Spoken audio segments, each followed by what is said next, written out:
ખાલી અમારી વાત મૂકવા માટે અમે ખાલી ચલો ચલો ગુરુ બેસવાનો વિષય નથી. અમે અમારી ગાડી લઈને જઈએ છીએ, શાંતિથી જઈએ છીએ. સાહેબ અમારે શાંતિથી માત્ર વાત કરવી છે.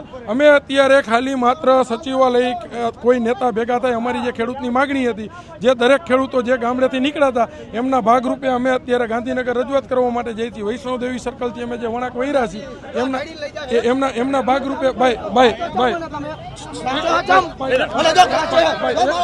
મિનિટ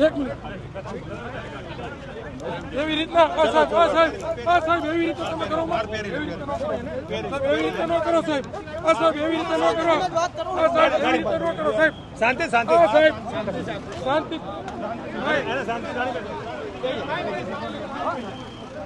અમે અમારી સાહેબ ગાડી લઈને જઈ છીએ, અમે રજૂઆત કરવા માટે જઈ છીએ.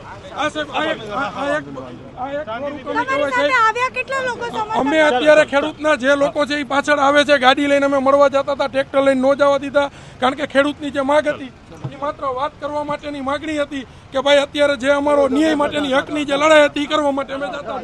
અમે જે ખેડૂતોની જે માગણી રહી એ માગણીની માત્ર વાત કરવા માટે અમે જઈ છીએ. આ અમારો હક છે ખેડૂતની વાત કરવી. અને અત્યારે અમે ગાંધીનગર પહોંચતા હતા, રસ્તામાંથી અમારી ગાડીઓથી અમને રિટર્ન કરવા બધા પોતપોતાની રીતે આવે છે પાછળથી.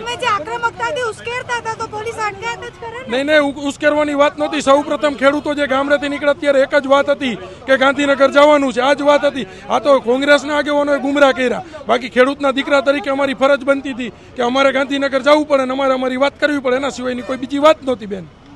એટલે પંકજભાઈ અને બીજા ખેડૂતો એ ગાંધીનગર જવા માટે નીકળ્યા હતા અને પ્રશ્ન એ હતો કે બહુ ઓછી ગાડીઓ હતી, 2 થી 4 ગાડીઓ નીકળી હતી એમની પાછળ. અમે બી એમની સાથે નીકળ્યા હતા અને એ ગાંધીનગર જે ઉશ્કેરી સાથે બધાને કહીને આવ્યા હતા. એટલે કંઈ અનિચ્છનીય ઘટના ન બને એટલે પોલીસે અહીંયા 4 રસ્તે એમની અટકાયત કરી દીધી છે અને અટકાયત કરીને હવે એમને લઈ જશે. ગણતરીના 2-4 લોકોની અટકાયત કરી છે, એ પણ એ લોકોની અટકાયત કરી છે જે આક્રમકતાથી ખેડૂતને એવું ઉશ્કેરતા હતા અને કહેતા હતા કે ગાંધીનગર જવાનું છે, ગાંધીજીના પુતળા પાસે જવાનું છે ને આ કરી દેવાનું છે ને તે કરી દેવાનું છે. અત્યારે જે સ્થિતિ છે, એક બાજુ સભા ચાલી રહી છે. અત્યારે અમે વૈષ્ણોદેવી સર્કલ પાસે છીએ.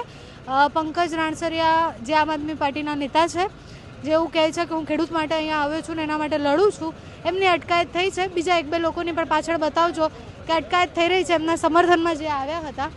અત્યારે પોલીસ એમની અટકાયત કરી અને લઈ જઈ રહી છે.